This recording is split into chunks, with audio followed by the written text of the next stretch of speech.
What's going on, guys? Bobby here with another episode of PlumbFunny. We have a very special guest today, Kyle Koerth with Golden Plumbing. Kyle. Let's shoot some shit.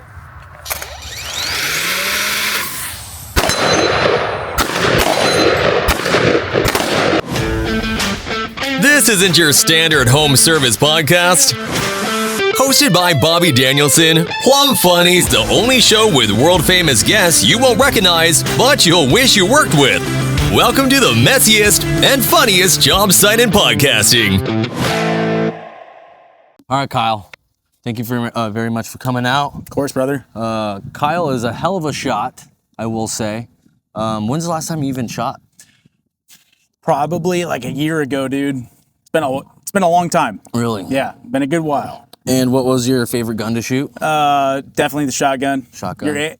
The AR was a good time, but yeah, shotgun for sure. Yeah. It's good to practice on my handgun, so it's a good time.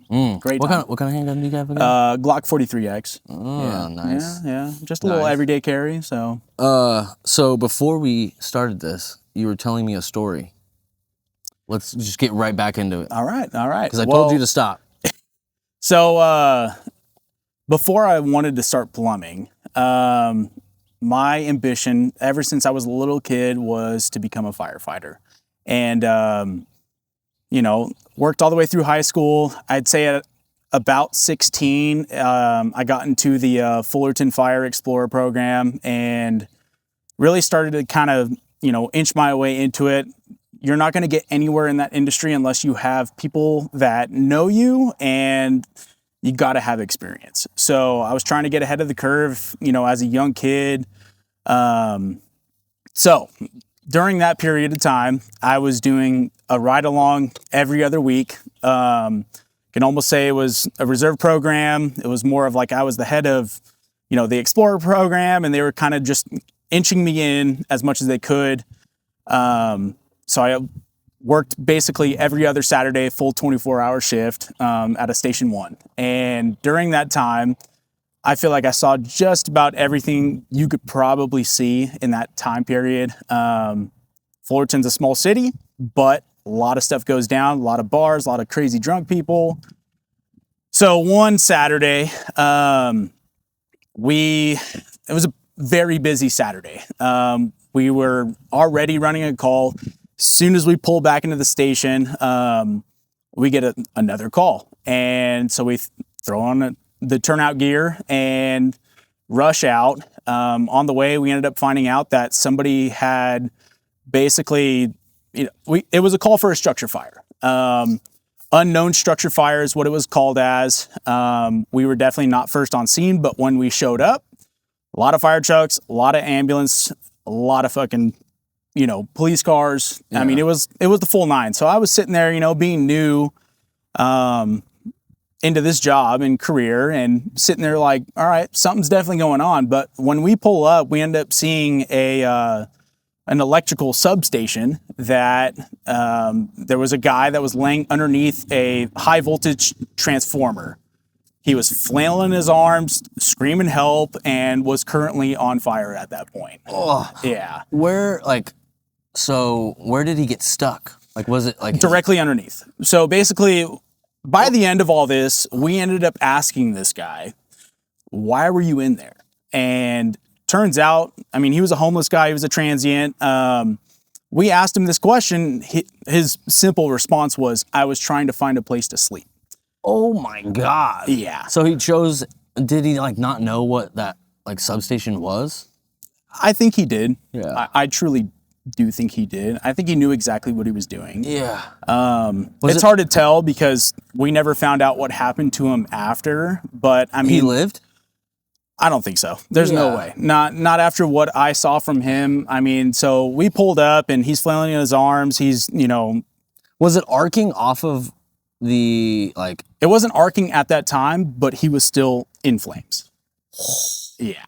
So clothes burned, shoes were still on fire, and his underwear were definitely still on fire. Dude. It was kind of like pure panic at that moment, because we didn't know what to do. The electrical company was not able to shut down that substation at that time. So we can't proceed with our work until Hell electricity no. is shut off, because obviously that could happen to us as well. Yeah. So we kind of stood around, and everybody's kind of like, what are we doing? Like, we need to do something because this guy is going to die right now. Yeah. So, You say a prayer. yeah. So there was the first on scene basically assumed command at that point, and they were trying to figure out what they can do to get this guy from underneath the transformer and out. They were all talking about throwing a rope to him, which at that point he had been so burned to the point where if we threw a rope to him and we tied him up to the rope and pulled him, it would peel off his skin. No. So, everybody's screaming, no, don't do that. We got to figure out something else. Yeah. Was he like charred, like a hot dog? Burnt? Oh yeah. Oh god. Yeah, it was really bad. So one of the captains from another city basically said, screw this, I'm gonna go in, give me a backboard, grabbed a backboard from the ambulance truck, threw that backboard to him, and then made the guy roll over, which shockingly, I'm surprised he was able to roll over, because at that point, there's no way he had any nerves left. Like, he had been charred. Yeah, well, I mean, once you're hit with that amount of electricity, it basically cooks you from the inside out. Oh, 100%. Yeah. 100%. And the fact that he caught fire, like... Oh, yeah. No, it was brutal. So he basically rolled over onto his stomach, onto the backboard. We pulled him out. And then when they brought him past us, basically to get him out of there, they rolled him right past me. And I was looking at this guy, like his butt cheeks were melted together. He had rocks basically just melted into his skin. And he's still fully alive, which was crazy. Yeah. I think after that, he wouldn't want to be. No, 100%. So we transported him to the ICU, and not exactly sure what happened after that, because we don't get to, obviously know a lot, but only assumption is that he passed. There's no way, especially with, the potential for infection, open wounds and things like that. There's literally no way he survived that. Yeah, it was pretty intense. So, I mean, after that, so a lot of things like that happened. I almost felt like I was a dark cloud when it came to the fire industry. I felt like I saw a lot. Like, every single weekend there was a stabbing or a shooting. Yeah. A lot of death, a lot of violence around me. And it got to the point where it started affecting my own personal life, because I was doing it at such a young age, and I was excited to see all that stuff because I was, new to it. But at the same time, that's not something you want to be excited for. So the mentality was not correct. Yeah. By any means. Yeah, you wanted to be a part of like this career and this lifestyle. It's literally a lifestyle. Right. That is like doing good in your community, but then you're seeing the most horrific and, bad side of the day-to-day. 100%. 100%. And I had grown up in that city, never moved. So at that point, I'd probably lived there for, 18, 19 years, and never really knew the day-to-day on when it came to the extreme stuff that actually happened. Yeah. There was a lot of good and fun things that happened from it, but what I fed off mostly was the negatives. And it was because I wanted the exposure. I wanted to see things.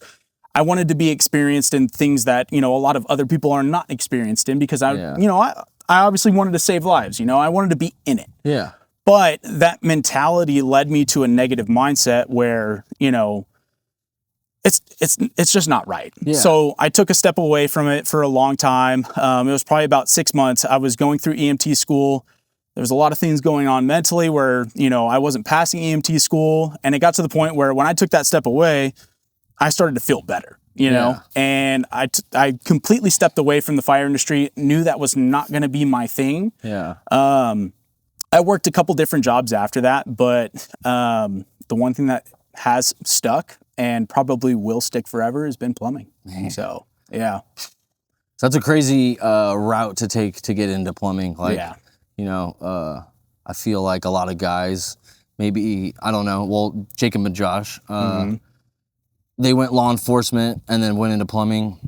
I feel like a lot of guys, either you just find yourself in the trades and then you just stick with it. Yeah. But a lot of the guys that are in like first responders, things like that, they have to walk away because of For them, it was different. You know, there was a lot of politics involved, Yeah. but for me, it was a mentality thing, you know. I wouldn't necessarily say I wasn't strong enough for it, but I was just mentally feeding off the wrong things. But yeah, if you do that for 30 years, bro. 100%. I can only imagine what I would be like if I continued down that path and just did not recognize that. Yeah. So I'm glad, you know, as a young guy, to be able to recognize where I was suited best, and it definitely wasn't there. Now getting into plumbing, thankfully, I was going down two paths. My two best friends are Jacob and Josh, the owners of Golden Plumbing. Now at that time, before we had started Golden Plumbing, Jacob was an electrician for the union down here in Tennessee, and Josh had started plumbing in California at Mr. Rooter Plumbing. So I was trying to go the electrician route because prior to that, I was already working around that industry. I was working for Southern California Edison, I was doing traffic control as a subcontractor for him. So I knew a lot of the guys in that industry, and I wanted to be, you know, a high voltage electrician. But, you know, I was just trying to take baby steps into it, you know? So at that time, the easiest route to getting into that position was to become an inside wireman, at least try to get my steps inside the electrical, you know, world. Exactly. Yeah. So, started going to trade school, took my classes, and then ended up trying to test in. Not a good test taker. Yeah. I mean, that's just not me. You know, I was never really good at school. Not a good test taker. You know, retaining information sometimes is difficult for me. So, well, it's just memorizing. Like, I don't know. If there's a certain way of like learning something, it's hands-on. 100%. 100%. And like for me, you can tell me all the stuff. You can give me all of the notes that will make me pass the test. Right. You put me in the test, and it's like, I don't know. So that's where Josh came in. Josh, being a plumber, you know, he left being, you know, a law enforcement officer, and he basically was telling me like, hey, if electrical school doesn't work out for you, I have an opportunity for you to start plumbing. And I'm not sure if that's something you want to do, but you know, we work a lot. Yeah. We're all hands-on. We use tools, and that's all things that I wanted to do. Yeah. So I told him, this is my ambition now. Let me see how this takes me. And if it doesn't work, so be it. Let's be a plumber. Yeah. I had zero ambitions to be a plumber. Yeah.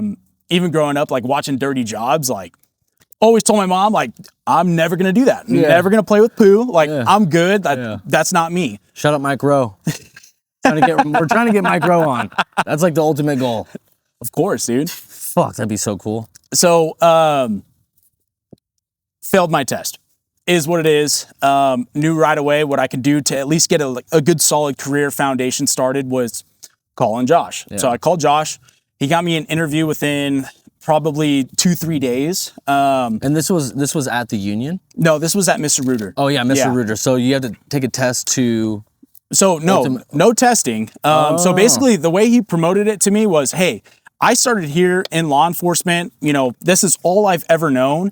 And I quit law enforcement. I showed up to the company because of his brother-in-law, which was Jared Martinez. Mm-hmm. He'd been working there.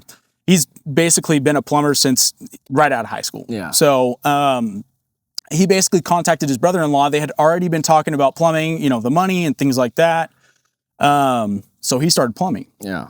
He wanted to get out of law enforcement. I mean, he's got, you know, a family he wants to be able to take care of and have security to be able to know that he's going to go home every night. Exactly. So Josh ended up getting me into plumbing. Interviewed, very easy interview, but the main factor of all that was he told me that it took no experience to get hired, and you can train on the job while getting paid. Yeah. So you're basically a trainee, you're rolling around with a main technician, and you're getting paid the entire time. Yeah. Which is, you know, a huge factor because one, I need a job. Yeah. I need to get paid. But two, I can't afford to go to school, pay for school, and, you know, not get paid for it, you know? Yeah. So I trained for about 9 months with Mr. Rooter, and maybe ran a couple jobs here and there. Just real simple stuff. Actually translated into some bigger jobs. Really? Yeah. So you picked up on it fairly quick? Oh, 100%. Yeah. I mean, it's fairly easy. For me, it's more of like, can I get hands-on? And I learn better when I'm hands-on, you know? So once I found that out and I just started working every single day, I had good quality trainers, you know, people that really knew what they were talking about. It became pretty easy. So, you know, those 2 jobs that I ran by myself before I actually got my van, I ended up selling like one sewer line spot repair for, it was like $7,500. Performed that, did it well, great job. Couple following weeks later, I ended up getting a call for a backed up sewer line on a septic system. Septic it had no riser lids. It was in Redlands, which was like super, super heavy clay, like solid dirt. We exposed those lids, got everything open into the septic, but then we ended up finding out the reason why they backed up was because the leach field was backing up. So all that, you know, gray water that was filtered out from toilet paper poop and all that, basically that was not able to leach into the ground. Was it because of the clay? Maybe, but to be honest, most of it was just because it was old. A lot of it. What the fuck was that? A lot of it was a lot of it was mostly just because it was an old system. So we ended up replacing that system, which was like $20,000 in California. Did they pay up front? They just cash. 100%. No way. Yeah. Well, it wasn't cash. It was off card, obviously. Probably paid with a credit card, but points. Yeah. I mean, you know, was able to sell larger scale jobs and perform them, you know, adequately, which was awesome. Got put into my van about 9 months later and was doing 6 figures a month in sales. A month? A month. Nice. Yeah. So, you know, was doing really, really good, especially for a new technician. And that's when I kind of started feeling like, hey, I really like this industry, you know, like I'm able to perform at, you know, a great level, and, you know, it kind of just clicked. It made sense, you know? So fast forward maybe 2 years later, I got Josh, and Jacob had already moved down here to Tennessee. You know, they're trying to figure out, you know, moving out here, they want to, you know, start a family, have some land and things like that, which Tennessee is the perfect opportunity. So they moved out here. Josh could not find a quality paying job in the industry. You know, Tennessee, I feel like, is a little bit underpaid when it comes to their plumbers, because as plumbers, you want a career, you know, and if you're not getting paid for, you know, at least an adequate amount of pay for your hourly, potentially commission, but even besides that, retirement, you know, you know, medical, all these things were not getting paid for. So he was unable to find a quality, you know, business to actually work inside of. So he started his own. And he started, I'd say about 6 months later is when he asked me and my buddy Jared to move down to Tennessee and help him start the business. They were overwhelmed with the amount of calls that they were getting. And it was just them two? Man. Yeah. And we moved down here on a whim. I had never visited Tennessee. I had never been to the South. Really? I just felt like it was my calling because I have no wife, no kids. You know, like, I do have family back in California, but, you know, I'm a single man. I'm fully capable, and I've never left California. So this felt like my perfect opportunity. Yeah. You know? So before you came here, like, permanently and moved, did you visit at all? No. Or you just packed your shit up and came? Packed my shit and bounced. Yep. Were you, like, did you have any hesitation or? No, I felt like it was right. Yeah. I really did. You know, I've known Josh and Jacob since I was 1. So those are my, like, I call them like my brothers, you know? If they love it out here and they're, you know, secure in where they're at, it just felt like the right decision. You know, like, those are probably the only 2 people I would ever do something like that for. So it just felt right, you know, like they were super grounded in where, you know, they were at in Tennessee, and the way the business was, you know, running, that it made sense. It really did. Damn. And now you guys are, how big are you guys? How many? So we have 16 people within the last 2 years. And we are close to about, this year projected probably to do 5 million in sales. Yeah. So first year we did $1 million. Honestly, we're probably going to more than double that this year. projected close to 4 or 5. Yeah. Yeah. Which is, and how's like the business has been open for how long? Since December of 23. Yeah. So you guys aren't even full 3 years yet. Mm-mm. I mean, Nope. yeah. How many plumbing companies that just start out don't even break $1 million? Yeah.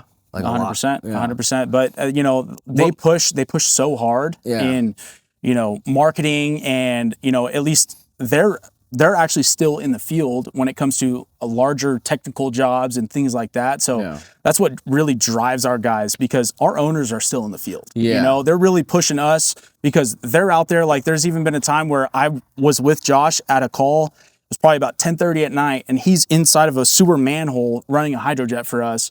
And I'm just standing there like, he did not let me get inside that manhole. He said, I'm going inside that manhole with all the shit, piss, whatever it may be, and I'm jetting this for you. You know, so that drive is what's driving our technicians, because they're such, you know, they're driven. They're very, very driven. Yeah, it's not like having some owner that's just in like an office telling you, go here, go there. 100%. Yeah, that's pretty cool. Yeah, I mean, they've been in the industry. You know, they know what we need, and they know what it's going to take to, you know, drive us, which is great. And so, how long were you plumbing for back in California? Probably like, I don't know, I started plumbing in 2023, or 2022. It's like right at the end of 2022. It was October 2022. I moved here in 2024, like right at the beginning of 2024. So, or sorry, 2025. So about a year and a half, 2 years, you know, as a tech, maybe 6 months. Yeah. And was there like a big difference in, like, I guess just the overall job compared, California compared to Tennessee? Oh, 100%. Really? Like what? So out in California, all the houses are pretty old, you know, so you have a lot of sewer line issues, a lot of old like galvanized pipe. Most of it was repipes, which honestly, we subcontracted those out to a subcontracting company that did repipes. Yeah. Obviously, our company would pay the fee for them to come out, but we knew they would get it done within a timely fashion. So that was the big deal. They also did drywall patch, repair, color match, texture match, things like that. So it was basically, you know, they did all the water line work. The only other thing that I'd say is super major out there was sewer lines. And that was mostly my thing. Was I felt like I was mostly a sewer technician, you know? So moving out here, I mean, all the houses are basically new. You have a lot of old homes, yes, but they're few and far between when it comes to the day-to-day service calls. Yeah. So we were getting, you know, a lot of, you know, new homes with actual issues, but that's newer plumbing, which I was not used to, you know? So I had a lot of old homes in California. That's older plumbing, got used to that. But the new homes out here, completely different. Do a lot of homes in California, are they on septic? Not a lot. No? No, not that's a lot. what I figured. Most are on city sewer. We had some in like Redlands, I guess maybe some in Fontana. More like away from like the major bigger cities, 100%, yeah. More rural. Yeah. Yeah. Have you, since you've been out here, have you found anything in like a septic or like a sewage ejector pump or something like that? We get all those. I honestly, I hate working on pump sewer systems. I've had one nightmare call. Which is? So. Yes, we love it. This is my biggest nightmare call. This is why I hate sewer pumps. Anything that has to do with the sewer pump, I'm just not a fan of. I have this one customer, super loyal customer. We've done repipe, tankless water heater, readjusted a lot of his sewer system, took his sewer basin that was on top of the slab inside the garage and basically put it in ground, you know, very legit system. Yeah. But prior to us putting it in ground, his sewer pump basically was starting to fail. And so this is where it all started. So he had basically, his sewer pump failed, started overflowing from the basin, and it was above ground. We had already kind of talked to him about, you know, putting it in ground, just making it legit, but just with all the work that we've done, just wasn't necessary at the time. Yeah. But now's the time. Yeah. So we started off by replacing his 1/2 horsepower sump pump into a 1 horsepower Liberty grinder pump, like, you know, big bad machine, you know, it's going to get your sewage uphill, which his sewer line was going uphill towards the city sewer. But we installed it. and I got a text from him that night. It was probably about I'd say it was about 4 p.m. I was still working, and he was saying, the grinder pump is, probably malfunctioning. It's probably jammed. Something's happening. My whole house is shaking. But what? In my head, we put double the power with a grinder above ground. Of course, it's going to make some noise. Yeah. It's like a big giant blender. It's going to make some noise. It's going to rattle. But the following day, we were supposed to put it in ground. So I'm sitting there like, man, this is just, kind of pointless. I don't want to have to go over there, but he's such a good customer that I have to take care of him, right? Yeah. So when I did that pump, we have check valve and then a shut-off valve, and then I reconnected it back into the main line, exiting the foundation wall. But when I made that connection, I did it temporarily with a metal shielded band. So it's just a rubber gasket with 2 hose clamps and a metal shield, and that was it. But that's also holding a shit ton of pressure going uphill. So I go over there, bosses want me to, pull the pump, at least evaluate it, just to make sure that he's well taken care of. When I get there, I pull the pump, I'm looking at it, obviously nothing's wrong. I knew that from the beginning, but I'm just trying to satisfy him. But when I'm holding on to this 90, so it comes out of the wall and then at 90 is down and then the pump's underneath in the basin, right? Yeah. So I'm holding on to this 90 because I know that this, temporary connection is a potential failure. Yeah. So it's only going to last a day, but there's still a lot of sewage holding in there. Yeah. So I'm holding this thing into the wall, and when I pull that thing out, I start hearing that band start hissing. Oh. And I'm like, dude, this is like full panic mode. I know something's about to happen right now. And it's really hard for me to hold on to it, pull it back, and bring it back into the basin, reconnect all with one hand, So I tell him, since I've known him pretty well, I tell him to run to my van, go to my tool bag, grab me a screwdriver. I'm going to poke this check valve, and we're basically going to allow some of that sewage to get back into that basin so it releases some of that pressure. Yeah. Well, when I get that screwdriver, I'm holding on to this thing and I push up, but I think when I did that, I pushed down on the pipe at the same time. Oh. The whole pipe popped off the wall. And we're talking a 3-inch pipe, probably about 70 feet of 3-inch pipe with full of sewage, came right back at me in the chest. Oh. And completely soaked me head to toe with sewage.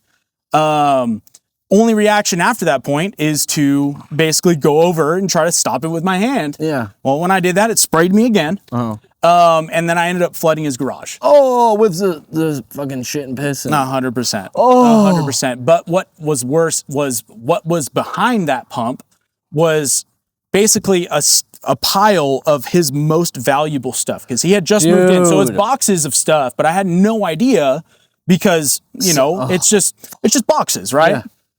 Come to find out, he goes, my stuff. And I'm like looking around like, okay, this is already bad, but now you're freaking out about something else. So what's going on? He starts pulling out like old G.I. Joe action figures, like highly collectible items, soaked like dead family member paintings, things like that, like irreplaceable items. Yeah. So did he leave a 5-star review for you guys? Hell no. Oh my God. Only reason that he still calls us is because as a plumbing company, we know mistakes happen, but we have to be able to take care of them. Yeah. Major thing that we did for him on that job was we were going to charge him about $8,000 to basically put that sewer basin in ground, reroute the piping, and then reroute it outside back into the main line. We didn't charge him a dime. Yeah. We did that whole job for free because we knew that we had basically screwed up all of his most valuable items. Yeah. And you can't replace that, you know? So, yeah, it was a terrible feeling because I'm soaked head to toe in sewage, still the same mustache. Yeah. And, did you get any in your mouth? 100%. There's no way I didn't. Oh my God. There's no way I didn't. I think the adrenaline in me just didn't realize it. He came running out of the house with a bottle of whiskey like, rinse your mouth, dude, rinse your mouth. And I was so mad at that point that I just didn't care. Like, I told him like, no, dude, I'm good. Like, Instantly just started cleaning up the garage, pulling the stuff out of the garage to like at least let it dry out. Yeah. I was there for about 2.5 hours just cleaning, and it was the last call of the day. Like, last call of the day, really? This is what's gonna happen, you know? It usually happens that way. Yeah, so anytime I play with a sewer pump of any type, it's always a little anxiety. Oh I my hate it. God. I hate it so much, dude. Oh, so you guys still do work for him and all that good stuff? Yeah, I just did what did we do? They lost power during the freeze. His halo filtration stopped working because of the electrical. He unplugged it, turned on the ISO valves, didn't feel like he was getting, filtered water. He could smell it. Yeah. So we ended up turning on the ISO valves, flushing the kit, whatever. Yeah. We might have some jobs later down the road for him. Yeah. But yeah, it's one of those where he'll never forget it. And the best part about him is that he still has my work button-up shirt, because I had to take that off, obviously. Like, I'm not working in that. He still has it in the garage, and he wants me to sign it and frame it and put it over the basin. With all the collectibles on the wall. That's hilarious. Yeah. Oh my God. Yeah, it was an absolute nightmare. Not a big fan of that job. Yeah. That's for sure. Have you ever had like a crazy customer? Somebody that's just like, you can tell lives by themselves, maybe a little schizophrenic? I've had one like hoarder call. Oh yeah. That was I've told you about that one. Yes. That one was really interesting. Basically showing up because he had a clogged toilet. When I knock on the door, it took him a long time to get to the door. I ended up calling him. He ends up showing up to the front door. When he opens the front door, he like cracked it open and just yelled at me to come inside. So I'm like, all right, like this is already kind of weird, Yeah. So I end up coming inside. He's like shirtless, big old pot belly, and he's sitting on his chair, like huffing and puffing like he's never moved. And I'm like looking around in the living room, like, man, there's a lot of poop on the ground. This is his living room. Like there's like scattered poop all over the living room. And I didn't really like pay attention to what else was around me. I was just kind of paying attention to him because obviously the priority is the customer. I kind of tunnel vision the customer, and then we'll kind of figure it out from there. Just want to make sure that they're taken care of. I don't care what you look like, what you do, Yeah, it's not like you're judging them or like 100%. anything like that, but that's my biggest thing. Like as a service tech, just don't judge your customer. They have something that, they want done. Take care of the issue, but he starts telling me about this toilet, and he's telling me he wants the toilet replaced. It's clogged. It's been clogged for a good time. He's gonna start, kind of getting stuff taken care of at his house. And still, I had never really looked around the house. Yeah. But I ask him. He tells me basically, I have a toilet upstairs. I want you to replace that toilet downstairs with the one that's upstairs in the box. I said, okay, well, let me go upstairs. Let me go look at the toilet, see what kind of toilet it is, make sure, obviously fits properly and whatnot. I go upstairs, and as I'm walking upstairs, he's already telling me, like, be careful of the stairs, watch where you step. And I'm like, this is kind of weird, That's super reassuring. I'm already noticing all the poo in the living room. Like, now I'm going up the stairs, and I'm like, all right, he's already, trying to tell me to be careful. Yeah. So I go upstairs, same thing, more poo going all the way up. I get upstairs, more poo.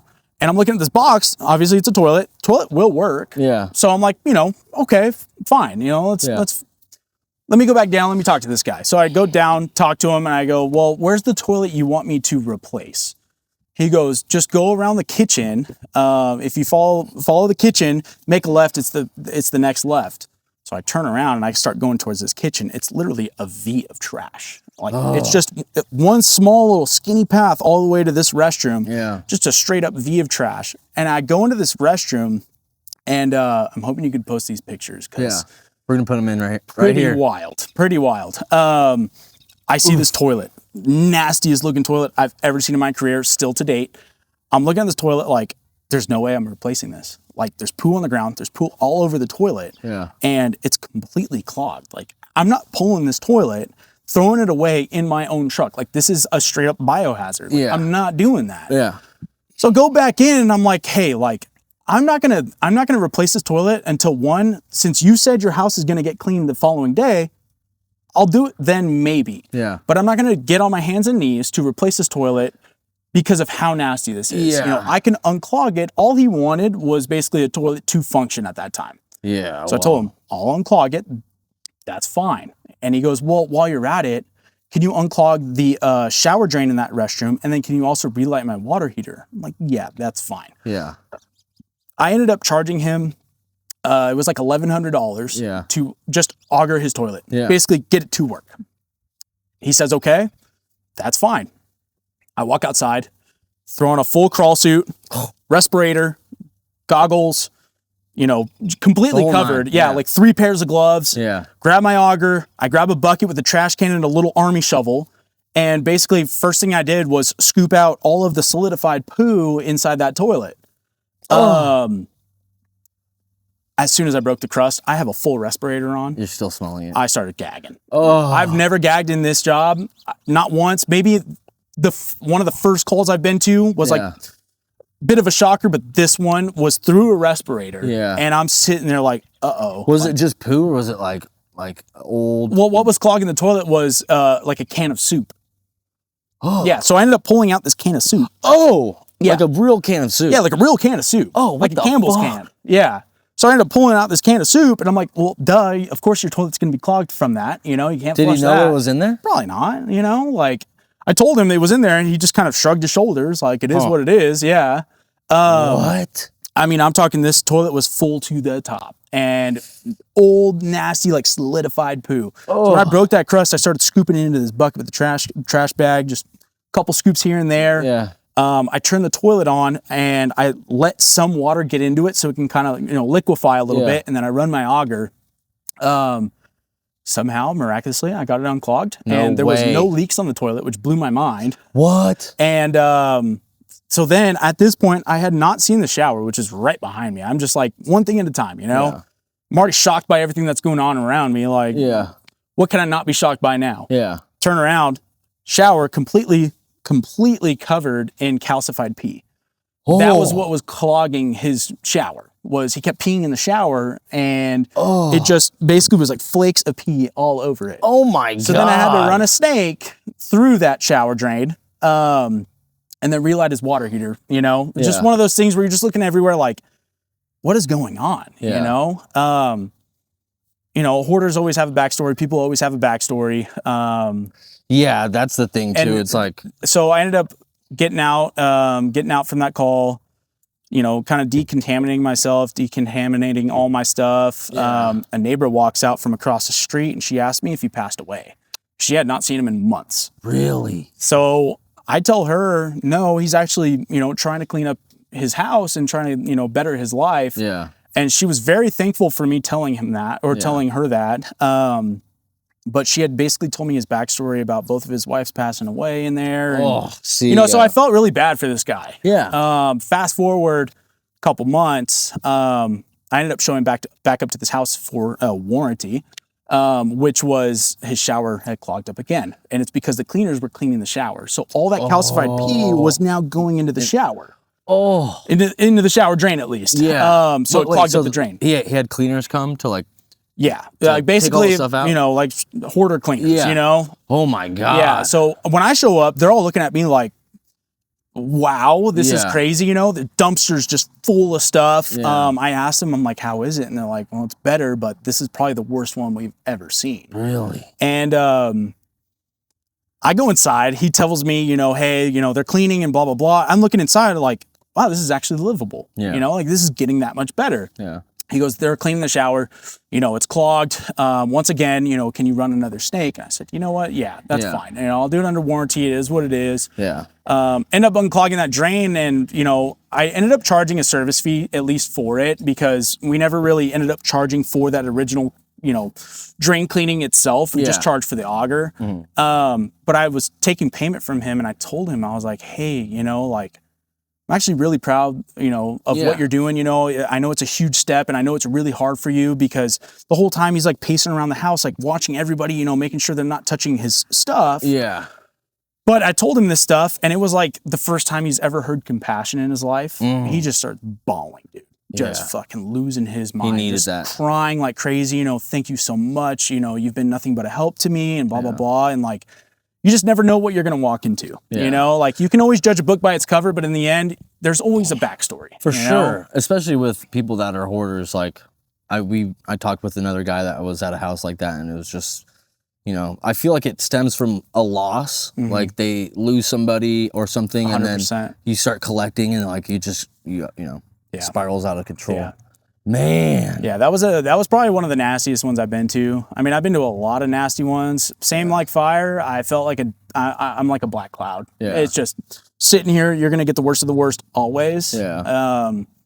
I got stories for days on that. Yeah. Have you ever had a customer that you didn't have compassion for necessarily because you found something in their toilet or like just like a weird object or? So, going back to Mr. Sewer Pump guy, he's got a lot of weird stuff.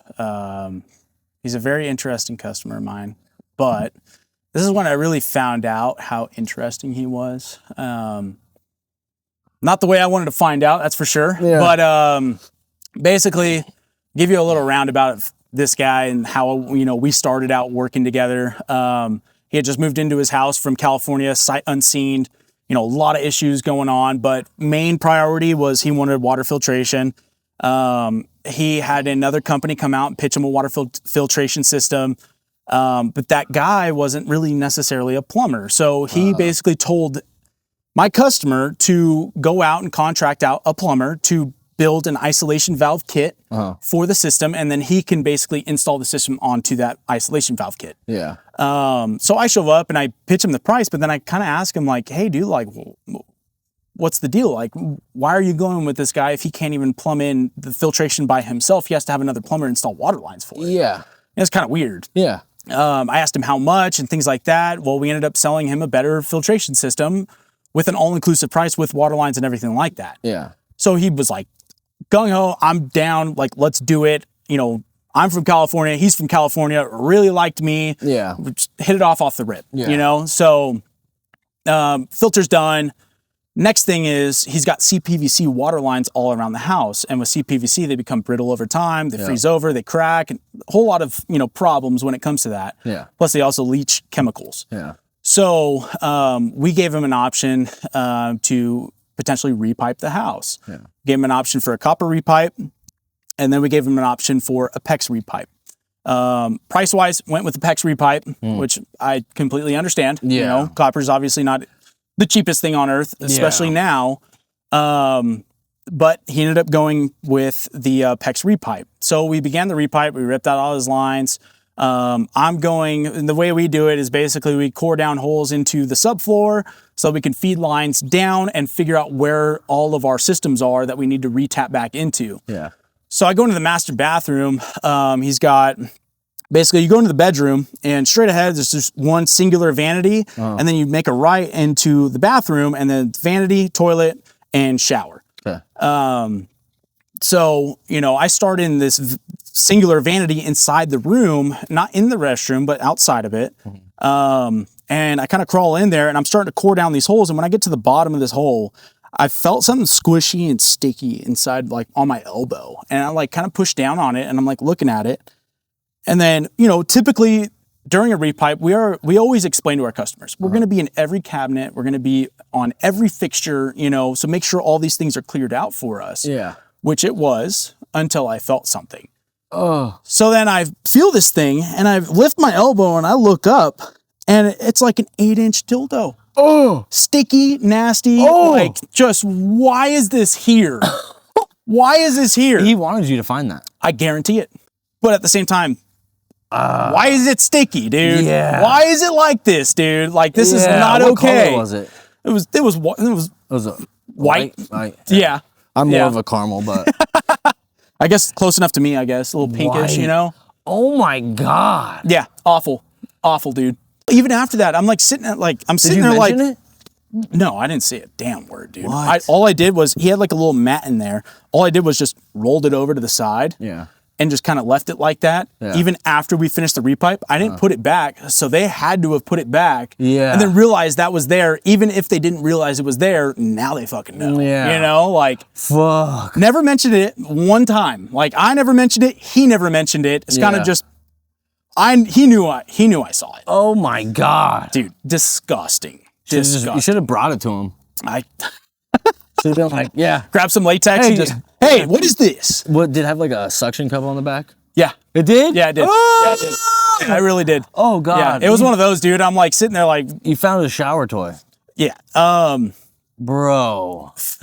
Funniest part is I knew this customer was weird because as we got to know each other more, he had told me that he met his wife off Craigslist.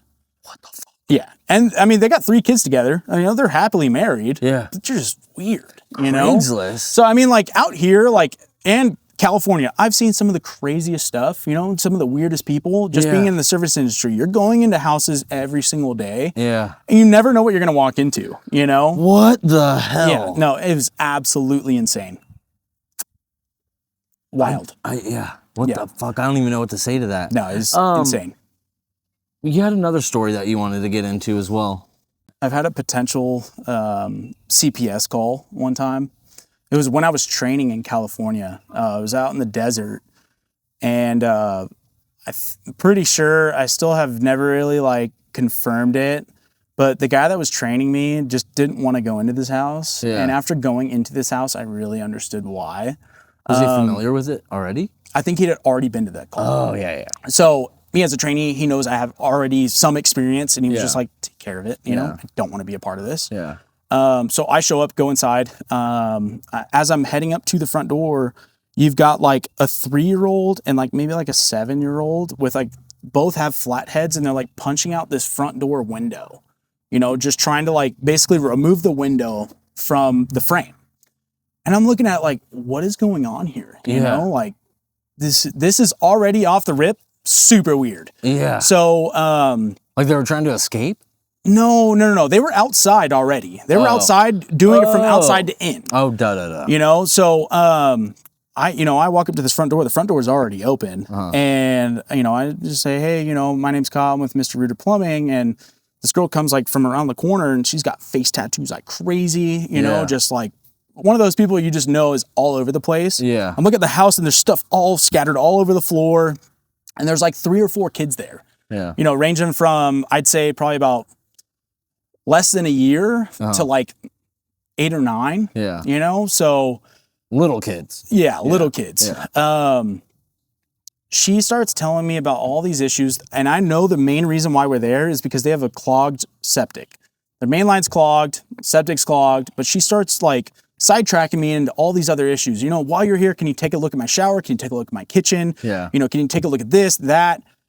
And she takes me to the shower first, and I start looking at the shower, and it's like 3-handle valve that's like ancient. And I'm like, we're not repairing this. It's completely damaged. Like, I'm going to open up a can of worms here. Plus, looking at them, you know, unfortunately, and not to judge a book by its cover, but I'm looking at them like, you don't have the money to do this right now. You have a bigger issue at hand. Yeah. Let's focus on that. So then she takes me out, and she's starting to lead me towards the septic, and she takes me to the kitchen. She goes, well, while you're here, can you look at this? Yeah. She opens up the bottom of the kitchen sink, and it's just flooded with water, and it's all black mold. Like, just disgusting. It's literally just black. Everything inside was just black. And I'm like, okay, 1, I'm not getting in there. 2, like, I'm not repairing this because we're here for another issue, so let's go look at the other issue, please. Yeah. So she takes me right outside the kitchen to the back door, and going out the back door is their septic tank.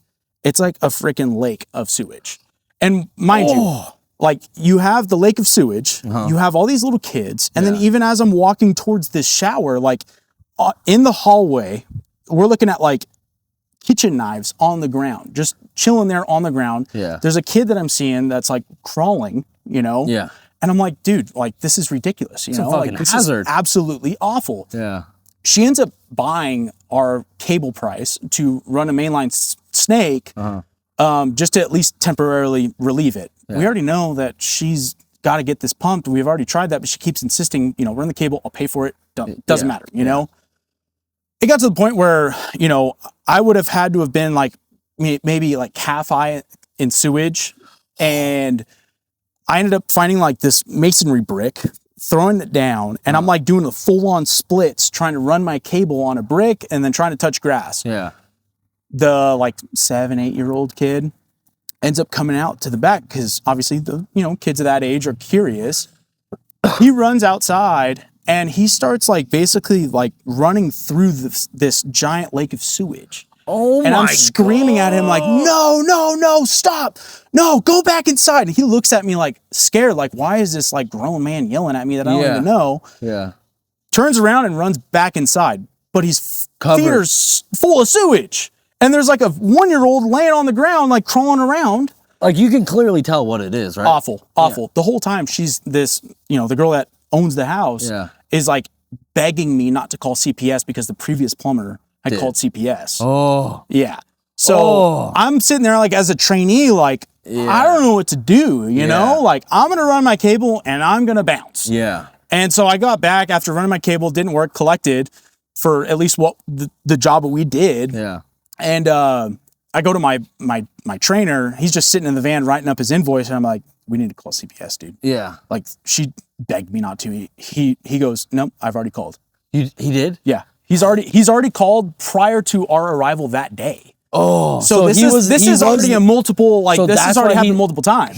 That's why he didn't want to go in. Right. Oh my God. Right. And I said, dude, it doesn't matter. We have to call again. There's no way these kids are living in this house like that, in that condition. And why didn't they do anything before? Like, that's what I don't get. I don't know what had perspired prior to that call, but I mean, dude, it was insane. It was absolutely insane. Yeah, dude. That's so sad. No, it was sad. I mean, just looking at the knives on the ground and that kid crawling on the ground was just like, what is going on here? Yeah. You know, like, this is just insane. And then the kid runs inside with sewage and there's a baby crawling on the ground. Yeah. Like, oh my God. You know, like, it's just like, dude, this is insane. Yeah. Insane. Some people definitely don't deserve, whether they're her kids or not.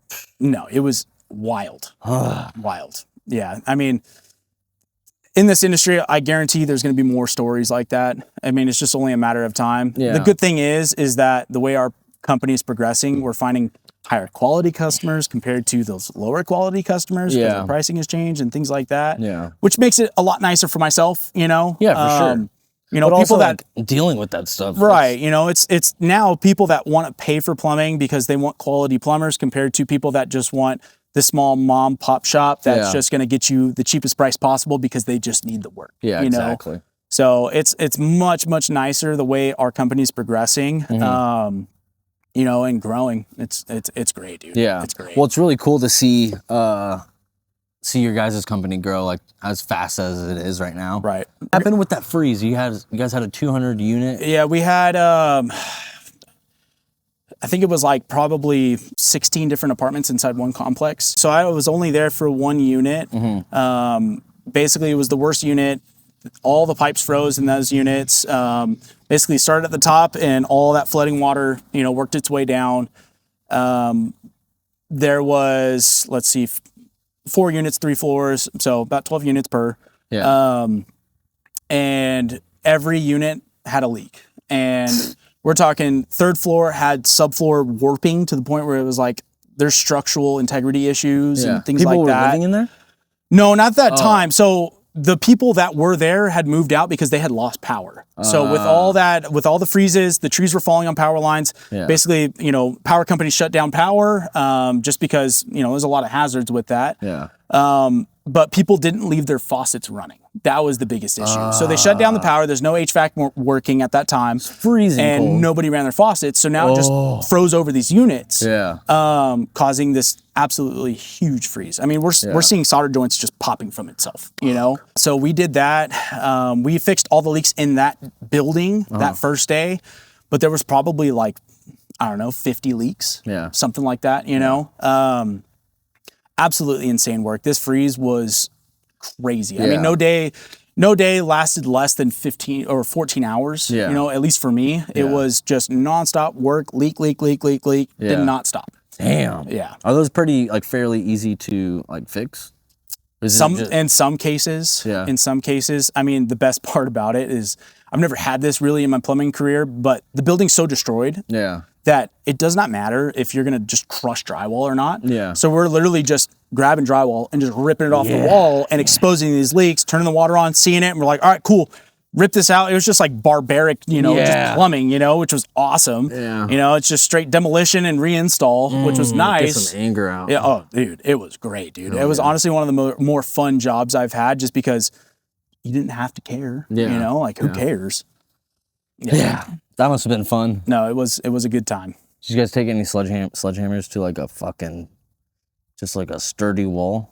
No, but one of the fun parts was, well, it wasn't really fun. It was a little sketchy, but first floor had taken on so much water. I went to a vanity. So basically walked into the restroom, you go to this vanity and we basically had to disconnect all supply lines and shut down all angle stops, disconnect all plumbing, remove toilets. I mean, just so that way they can start tearing flooring and vanities and all that stuff. Yeah. I go into this room and I make a left into the restroom. And you see at the vanity, like the LVP flooring is like starting to warp inside of itself. And I'm looking at it like, that does not look good, you know, but I have to rip out these supply lines and rip out these, you know, rip out basically everything underneath this faucet, and it's right in front of the faucet. So I'm like, this is a little sketchy, you know? Yeah. So I lay down, I get it all undone, but I'm like trying not to lean on this area. Restoration team comes in behind us after we had ripped everything, and they start ripping flooring and all that stuff. Well, we come back to repair a leak that was in there. Come to find out that there was a giant hole into the crawl space that was underneath the apartment. So it was probably about this big. Yeah. Completely exposed. Fuck. And I'm like, thank God I didn't lean on that. Hell yeah. Come to find out, the maintenance guy the day prior, had basically gone into that restroom. And the reason why that hole's there is because he fell through the subfloor. And broke 3 ribs. No. Yeah. Yeah. And then right outside that restroom, as you proceed further down the hallway, there was another secondary hole in the middle of the hallway. Yeah. Just insane. His buddy or some shit. It was probably him, to be honest. Yeah. You know, like probably took it twice. Yeah. It was absolutely awful. That apartment was destroyed. There's been a lot of work done there. I'm pretty sure we're almost done there. But I mean, we had houses, you know, almost the same, you know, just tons and tons of leaks. Yeah. Which was good for revenue, but also a ton of work. Yeah. You know? Exhausting. Oh, yeah. All right. We're going to kind of wrap it up here. We're going to change it up. I got some questions for you. Rapid fire. Go ahead. If you had to create a term for a female, so like guys say bust a nut, what would a female version of that be? Squirt. Oh my God. If you had to come up with the worst last name to have, what would it be? Netanyahu. Oh! Who is your favorite famous person that you would like to hear their opinion on anything going on in the world? A good question, dude. For me, it'd be Jesus Christ. Oh, 100%. Yeah. Right? No, 100%. Anybody 100%. like somebody with all the knowledge, man. I mean, know. that's a great person to ask. Yeah. 100%. I wonder what he would say right now. Probably call us all fucking retarded. Wild. What's your favorite restaurant and where is it? And what do you get? Oh, dude, In-N-Out. Don't even get me started. In-N-Out. Yeah.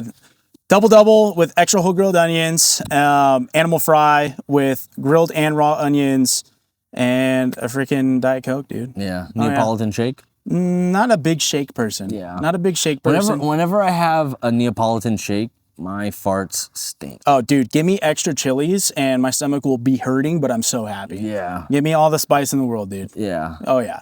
Do you ever fart and like you're kind of like you're curious about the smell? It's like enticing. Me and my girl's dog have been competing lately. What? Yeah, we've had a good competition lately. Who's winning? He hit fucking him, dude. Him, dude. That little Frenchie, bro. He's awful. Oh, Frenchie awful. too? Oh, yeah. Dude, Frenchie farts, man. Those are unmatched. Unmatched. Yeah.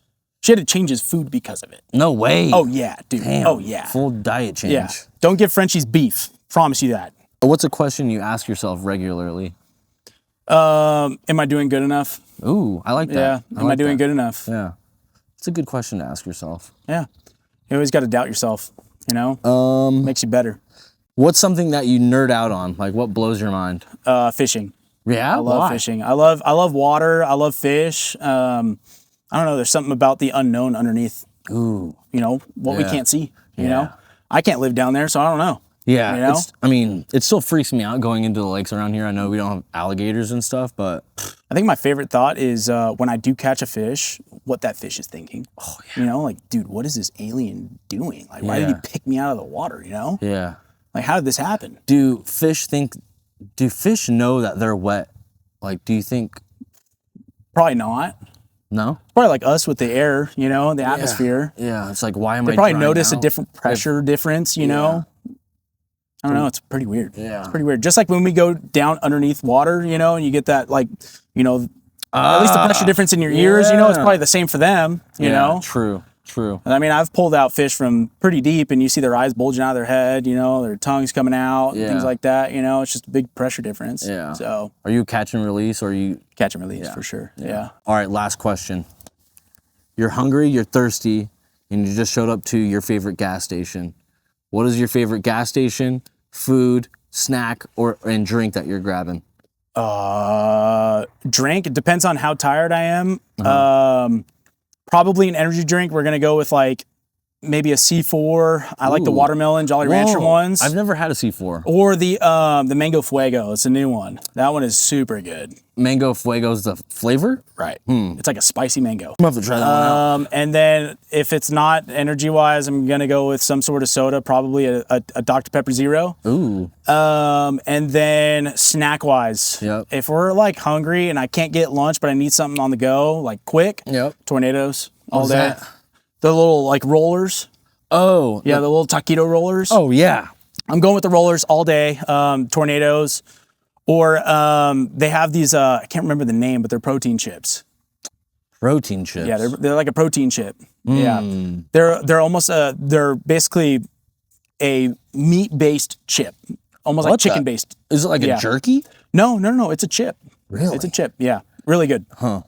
And what's your favorite gas station? Twice daily. Do you, I guess this is the last question right here. Do you ever, like, you don't ever ask a customer to use their restroom, right? Or like, do you just... Sometimes I just do it. You just do it? Depends on how bad it is, dude. If you're on the go, like, what's your favorite place to stop to take? Anywhere I can. Yeah. Or Home Depot, because it's a good excuse to go grab parts and do your thing at the same time. Smart. Yeah. If you ever need to stop and you're near a CVS, CVS's are They're usually pretty good. All right. So, all right. But Kyle, it was a pleasure. It was a pleasure, We're going to brother. have to do another episode. For I feel sure, like dude. You just have For sure. nonstop fucking Dude, stories. it won't stop. It won't stop. I promise. And you already got your hat brown. Yeah, dude. That was I awesome. appreciate it, dude. Thank you. Your shooting and my shooting need some fucking work, so... Definitely. Yeah, so maybe next time we'll have some better shots. Awesome, but dude. Kyle, Thank you again. It was a pleasure, man. Thank you. Thank you very much. Stay tuned for more.